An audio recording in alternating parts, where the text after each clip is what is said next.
নমস্কার, আমি সুমি কিচেন থেকে সবাইকে স্বাগতম। আশা করি সবাই ভালো আছো, আমিও ভালো আছি। তো আজ আমি দারুণ একটা নিরামিষ রেসিপি নিয়ে এসেছি। রেসিপিটা পুরো দেখার জন্য অনুরোধ করব, যদি ভালো লাগে লাইক কমেন্ট শেয়ার করে দেবেন। তো আজ আমি এঁচোড়টা রান্না করে দেখাবো। তার জন্য আমি এখানে 500 গ্রাম এঁচোড় কেটে পরিষ্কার করে ধুয়ে নিয়েছি। আর নিরামিষ রান্নার জন্য আমি কি মশলা ব্যবহার করছি দেখতে থাকো। তো প্রথম আমি একটা বাটি নিয়েছি, বাটির মধ্যে নিয়ে নিচ্ছি 2 চামচ পোস্ত, আর নিয়ে নিচ্ছি 1 চামচ পরিমাণ গোটা জিরে, আর 1.5 চামচ পরিমাণ গোটা ধনে, সামান্য কিছুটা আদা কুচি।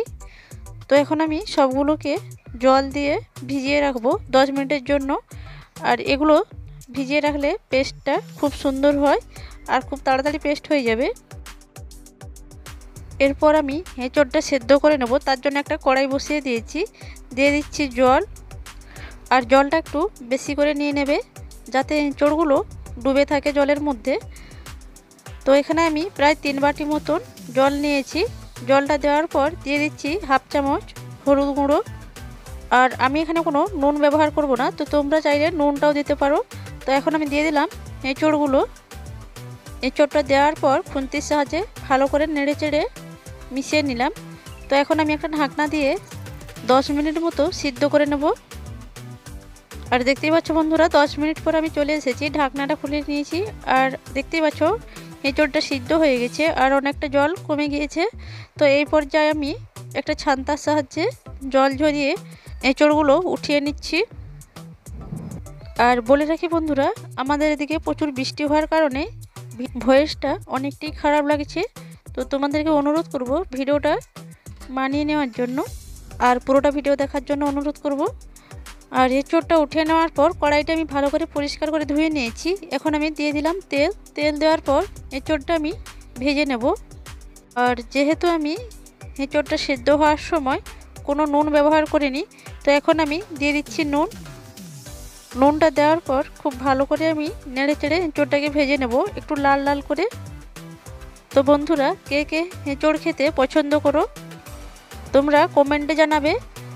আর আজ আমি যে এঁচোড়ের ডালনাটা বানাবো তার জন্য আমি একেবারে ঘরোয়া মশলা দিয়ে এঁচোড়টা রান্না করব। তার জন্য পুরোটা রেসিপি দেখতে থাকো। তো এঁচোড়টা আমার ভাজা হয়ে গেছে দেখতেই পাচ্ছ বন্ধুরা। এখন আমি তেল ঝরিয়ে উঠিয়ে নিচ্ছি। এঁচোড়টা উঠিয়ে নেওয়ার পর এখন আমি আলুগুলো ভেজে নেব। তো আলুগুলো আমি এঁচোড়ের সাইজে কেটে নিয়েছি, খুব বেশি বড় বা খুব বেশি ছোট করে আমি কাটিনি। তো আলুগুলোকেও আমি নুন আর হলুদ দিয়ে ভেজে নিচ্ছি। তো আলুগুলো খুব সুন্দরভাবে ভিতর থেকে সিদ্ধ হওয়ার জন্য দিয়ে দিচ্ছি একটা ঢাকনা। একটা ঢাকনা দিয়ে আলুটাকে আমি বেশ কিছুক্ষণ নেড়ে চেড়ে একটু লাল করে ভেজে নিয়েছি। তো এটাও আমি তেল ঝরিয়ে ছান্তার সাহায্যে উঠিয়ে নিচ্ছি। তো সবগুলো আলু উঠিয়ে নেওয়ার পর একই কড়াইয়ের মধ্যে আমি রান্নাটা করে নেব। তো যে তেলটা বেশি হয়েছে সেই তেলের মধ্যে আমি আরও একটু তেল দিয়ে দিলাম। তেলটা দেওয়ার পর দিয়ে দিচ্ছি একটা তেজপাতা, 3টে এলাচ, 3টে লবঙ্গ আর একটা দারচিনি, আর দিয়ে দিলাম সামান্য একটু গোটা জিরে। তো সব কিছু গোটা গরম মশলাগুলো ভেজে নেওয়ার পর দিয়ে দিলাম 4টে কাঁচা লঙ্কা। তো কাঁচা লঙ্কাগুলো আমি একটু চিড়ে নিয়েছি। এরপরে দিয়ে দিলাম টমেটোর পেস্ট। তো এখানে আমি মাঝারি সাইজে 4টে টমেটো আমি পেস্ট করে নিয়েছিলাম। এই রান্নার জন্য টমেটোর পেস্ট হলে ভালো হয়। তো টমেটোটা কুচির থেকে তোমরা পেস্ট করে নেবে। টমেটোটাকে তেলের সঙ্গে খুব ভালো করে আমি নেড়ে চেড়ে ভেজে নিচ্ছি। আর দেখতেই পাচ্ছ বন্ধুরা, টমেটোর থেকে তেলটা বেরিয়ে আসছে। তো এখন দেখে বুঝতে পারছো টমেটোর থেকে অনেকটাই তেল বেরিয়ে এসেছে। তো এই পর্যায়ে আমি দিয়ে দিচ্ছি পেস্ট করে রাখা মশলাগুলো। তো এখানে তোমরা টক দইটা ব্যবহার করতে পারো। তো আমার হাতের পাশে না থাকার জন্য এখানে আমি টক দইটা ব্যবহার করলাম না। তো মশলাটা দেওয়ার পর মশলাটাকেও আমি গ্যাসের চুলাটা লোতে রেখে 3 থেকে 4 মিনিট ভালো করে মশলাটা আমি ভেজে নিচ্ছি। মশলাটা কিছুক্ষণ ভেজে নেওয়ার পর দেখতেই পাচ্ছ মশলার গা থেকে তেলটা বেরিয়ে এসেছে। তো এই পর্যায়ে আমি দিয়ে দিলাম গুঁড়ো লঙ্কা 1/2 চামচ আর হলুদ গুঁড়ো 1/2 চামচ। তো সব কিছু মশলাকে আমি ভালো করে আরও নেড়ে চেড়ে ভেজে নিচ্ছি। প্রায় 2 থেকে 3 মিনিট মতো ভালো করে মশলাটাকে ভেজে নিচ্ছি।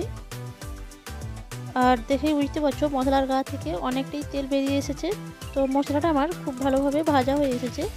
তো এখন আমি দিয়ে দিচ্ছি সামান্য একটু জল, মশলাটাকে ভালো করে কষিয়ে নেব। আর যে বাটিগুলো আমি মশলা রেখেছিলাম সেই বাটিগুলো আমি ধুয়ে জলটা দিয়ে দিচ্ছি। জলটা দেওয়ার পর গ্যাসের চুলাটা লোতে রেখে মশলাটাকে ভালো করে কষিয়ে নেব। মশলাটা খুব ভালোভাবে কষানো হয়ে গেছে আর মশলার গা থেকে দেখতেই পাচ্ছ অনেকটা তেল বেরিয়ে এসেছে। তো এই পর্যায়ে আমি দিয়ে দিচ্ছি ভেজে রাখা আলু আর এঁচড়গুলো। ভেজে রাখা এঁচড় আর আলুটা দেওয়ার পর গ্যাসের চুলাটা মিডিয়ামে রেখে এঁচড় আর মশলার সঙ্গে ভালো করে আমি এঁচড়টাকে কিছুক্ষণ ধরে কষিয়ে নেব।